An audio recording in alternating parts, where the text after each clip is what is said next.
Hello and welcome to John Teacher's Cafe English. Now, in the past, I have often had students ask me this question. Teacher, is there a difference between modal verbs and auxiliary verbs?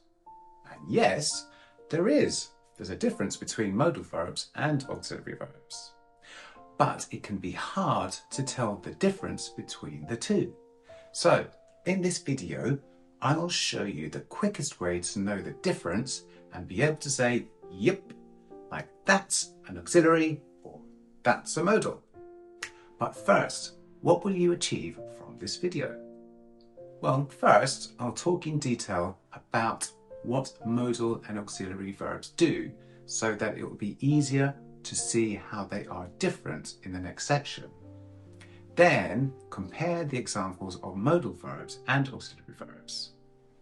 You will have opportunities to decide which are modal sentence examples and which are auxiliary sentence examples, so that you can evaluate your knowledge and skills during this video as we progress. In the end, you will be able to identify modals and auxiliaries in 2 short stories, and I'll do a separate video with the answers to those, which you can then check afterwards. You can skip chapters to get to the ones that are most useful to you. If you want to jump to the example sentences, use the chapters options at the bottom of the screen. Finally, you can access a free PDF download in the description with examples of what auxiliary verbs do and their purpose in various sentence structures. Check out the episodes before and after this one that focus on modal verbs to find links to free modal example PDF downloads. At the end of this video, I will read 2 short stories with many examples of modal and auxiliary verbs. You can use these downloads to mark your answers, and there is a separate video where I will help you with those answers. Let's begin with this question. What does auxiliary mean? Well, modal verbs are a type of auxiliary verb. What? Are you surprised or confused? Let me explain. The word auxiliary in language means to support or help, and both modal verbs and auxiliary verbs do just that. They affect the primary verb by changing or intensifying its meaning or purpose. So what's the distinction between modals and auxiliaries? Well, the difference is that the modal verb clarifies the primary verb's meaning. Modal verbs, also called modals, show how the speaker feels or how sure they are about what the main verb describes. On the other hand, the main job of auxiliary verbs, sometimes called helping verbs, is to change the tense of the main verb. The examples in this video will make it extremely simple to understand. Before we look at those, we should be aware of one more thing that some students might find confusing. Not again. Examples of modal verbs. Have a look at these. They include can, must, will, and have to. Now look at examples of auxiliary verbs, and they include be, do, and have. But wait, isn't have also a modal verb? Yes, no, yes, no. Okay, let's just check again. Have to is the modal version, and have is the auxiliary verb. Now, let's see how these work in sentences. Modal version, have to. I have to go to bed early tonight. The modal verb have to shows obligation. So in this case, it is mandatory or necessary for the speaker to go to bed early tonight. Now, in the auxiliary version, have, this is the sentence. They have been waiting to go to bed for an hour. Now, the auxiliary verb have helps to form the tense of the main verb wait, which is the present perfect continuous. Anyway, also notice that the sentence doesn't contain a direct intention. The auxiliary verb is not an obligation, so we can only guess that it is necessary for the speaker to go to bed. Another feature to notice is that the modal verbs are used with the main verb, but auxiliary verbs are used before the main verb, changing its form or tense. I have to go to bed early tonight. When the modal verb is used, the main verb's base form doesn't change. I have to go.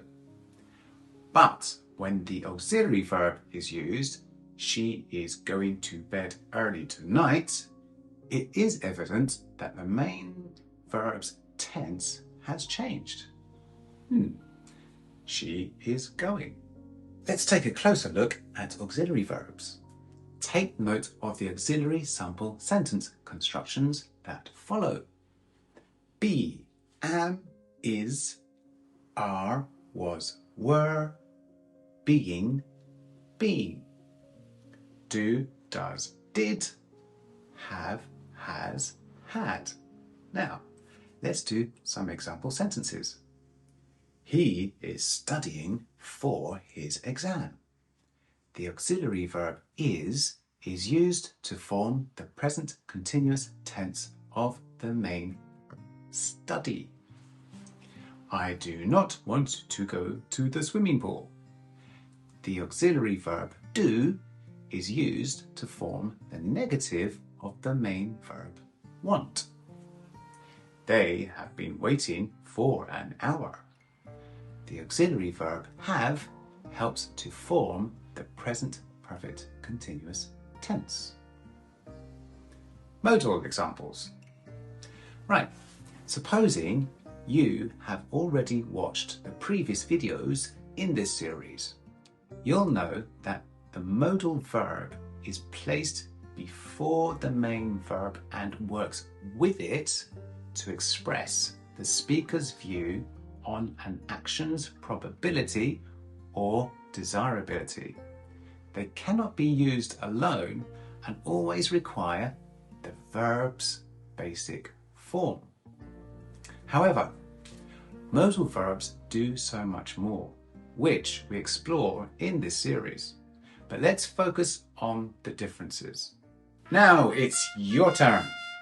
Please look at these examples and identify which ones you think are auxiliary or modal verbs. And when you're finished, we will check them together. Let's go. Sometimes I am satisfied. Sometimes he can be satisfied. They are going fishing tomorrow morning. They can fish in the morning. Were you able to tell them apart? Let's check them again. Sometimes I am satisfied uses an auxiliary verb. Sometimes he can be satisfied uses a modal verb. They are going fishing tomorrow morning uses an auxiliary verb. They can fish in the morning uses a modal verb. Now, let's practice changing some sentences with an auxiliary verb and replacing them with a modal verb. And I will give you 10 seconds before I give you a modal example. Let's do it. He is going to study for the exam.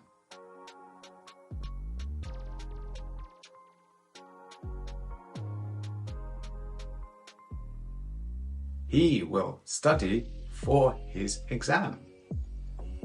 I am not going to that swimming pool on Monday.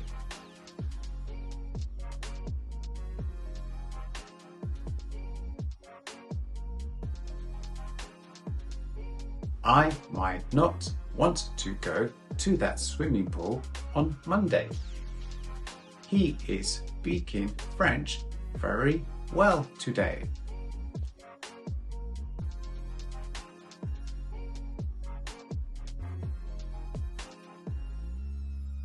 I can speak French fluently.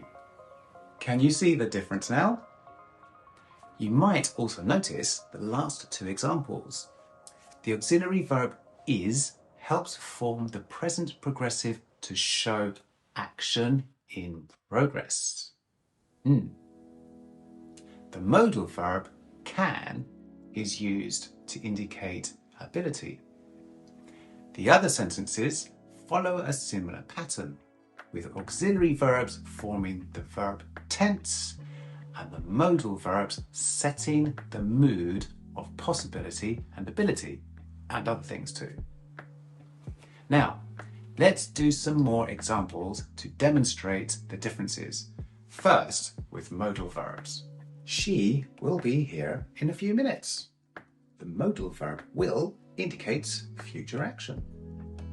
He would always help me with my math homework when I was a child. The modal verb would is used to indicate past habitual action. We might go to the beach tomorrow if the weather is nice. This indicates possibility. You must finish your homework before watching TV. And that is definitely an obligation. She could play the piano when she was 5. This indicates an ability in the past. You may leave now. And that indicates permission. We must finish this project by tomorrow. This is another obligation. I shall return indicates a promise. You should study for the exam indicates advice. We will win the game. And this indicates a prediction. I would like to order a pizza. This indicates a polite request. Now, concentrate on auxiliary verbs. I will be going to the store later. The auxiliary verb will helps to form the future continuous tense. I'm going to the store. The verb be is used to create the future tense. She does not like coffee. The verb do forms the negative tense. They are not going to the party. The verb be is used to create the negative tense. She is singing a song. The verb be is used to create the present continuous tense. We do not understand the instructions. The verb do forms the negative tense. I am feeling tired. The verb be is used to create the present continuous tense. I have been living here for 5 years. The verb have is used to create the present perfect continuous tense. She does not have any money. The verb do is used to create the negative tense. They are going to the concert tonight. The verb be forms the future tense. They have been friends for a long time. The verb have is used to create the present perfect tense. Now, we are ready to test ourselves. I will let you identify the modal and auxiliary verbs without giving you hints. You ready? Let's go. I must study for the exam. I have been waiting for an hour. She should take the bus instead of driving. They have been living here for 5 years. We can go to the beach this weekend if the weather is good. She does not like spicy food. He might be late for the meeting. You may borrow my car if you need to. I will call you later tonight. They have completed the project. They could have passed the test if they had studied more. We shall see what happens. She is going to the store. He is not feeling well. I am studying for the exam. He is considered one of the best players. Now remember guys, this is not an IQ test. Just knowing the basics helps us win. Alright, so let's see how we did.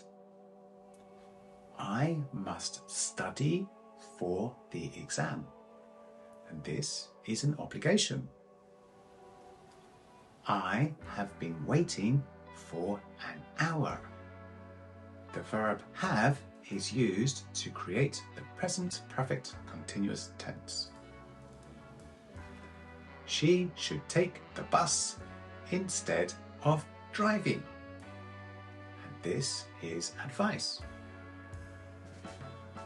They have been living here for 5 years. The verb have is used to create the present perfect continuous tense. We can go to the beach this weekend if the weather is good. This is an ability. She does not like spicy food. The verb do is used to create the negative form. He might be late for the meeting. And this is a possibility. You may borrow my car if you need to. This is permission. I will call you later tonight. And this is a promise.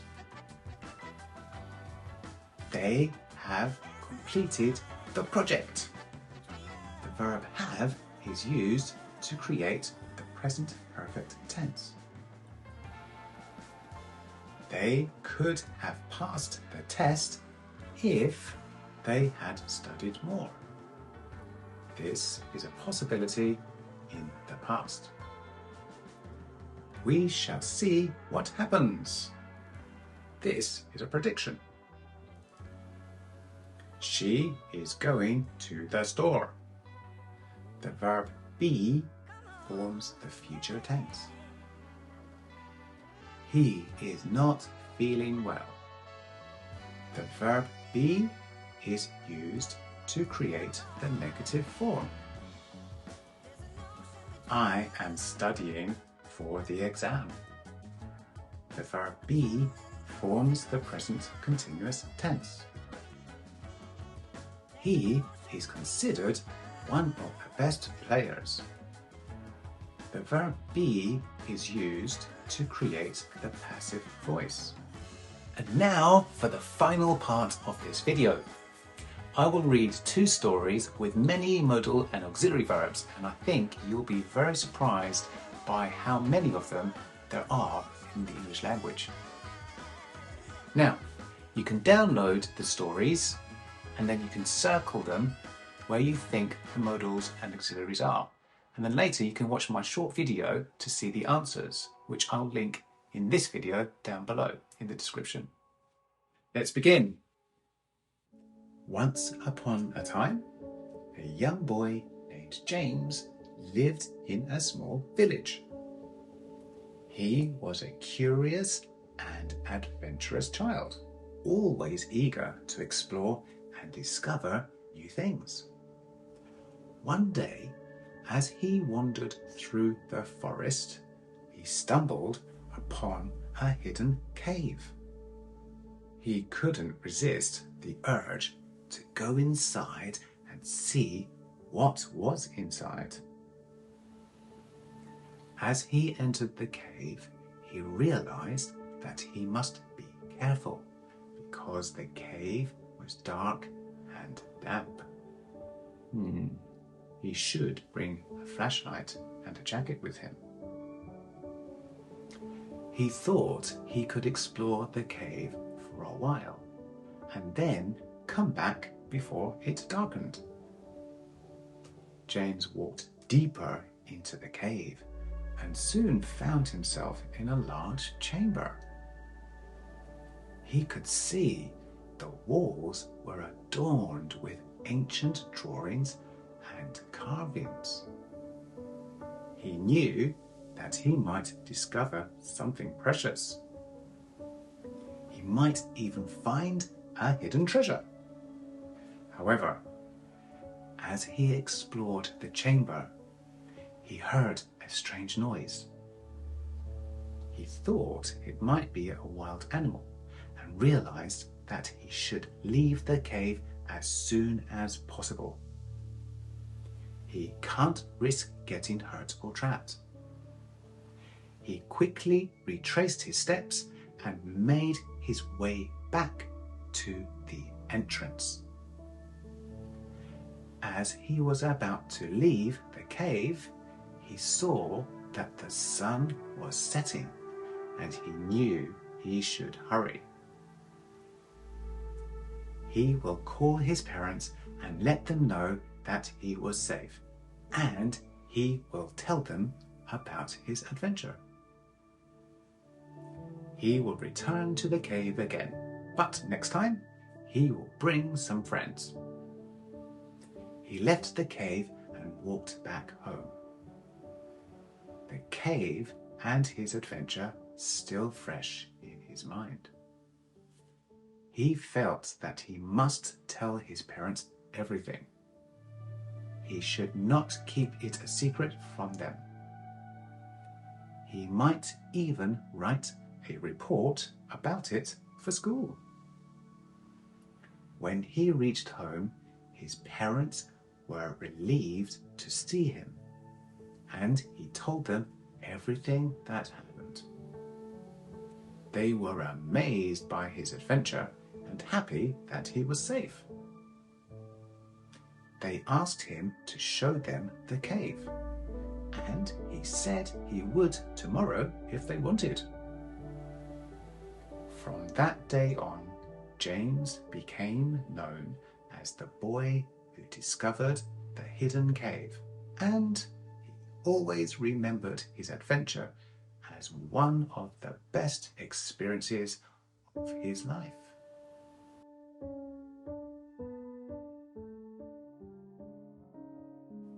Once upon a time, a young couple, Wendy and Ryan, had been dating for several years.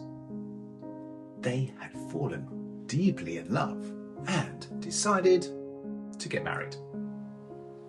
The wedding day arrived, and Wendy and Ryan were excited and nervous. Wendy woke up early in the morning, feeling like she could not sleep anymore. She should start getting ready for the big day. She knew that she must look her best and take her time to get prepared. She should also make sure to eat something because she might not have time later. As she was getting ready, her bridesmaids came to help her. They could see that she was feeling a bit nervous, and they reassured her that everything would be perfect. They might even take some pictures together. Meanwhile, Ryan was getting ready at his parents' house. He felt a bit anxious, but he knew he must stay calm. He should not let his nerves get the best of him. He should focus on the fact that he will be marrying the love of his life. As the ceremony began, Wendy walked down the aisle, escorted by her father. She saw Ryan waiting for her at the altar and felt a surge of emotion. Wendy knew that she must stay composed and not cry, or she might ruin her makeup. The ceremony was beautiful, and the couple exchanged their vows. They will love and cherish each other forever. They had to sign the marriage certificate and officially pronounce husband and wife. After the ceremony, there was a reception where they celebrated with their family and friends. They had a great time dancing and enjoying the delicious food. They might even cut the cake together. As the night ended and the guests started to leave, the couple realized that they had just had the best day of their lives. They felt that they must thank everyone who had made the day so special. And they should cherish the memories forever. From that day on, Wendy and Ryan were known as Mr. and Mrs. And they lived happily ever after. They always remembered their wedding day as one of the most important days of their life. Now, please use the downloadables to mark your answers, and there is a separate video where I will help you with those answers. So please check that in the description. Great. Anyway, now that we are at the end of this lesson, we have covered many differences, but not all of the functions of auxiliary verbs. If you want an in-depth video, let me know in the comments. So, I hope you found this video helpful. And if you would like more of my content on this channel, including other videos with examples of modal verbs, please check here. If you're interested in topics that still need to be added to this channel, let me know in the comments below as well. All right? Anyway, take care and follow your passion for learning. Hope to see you soon. Bye. Take care.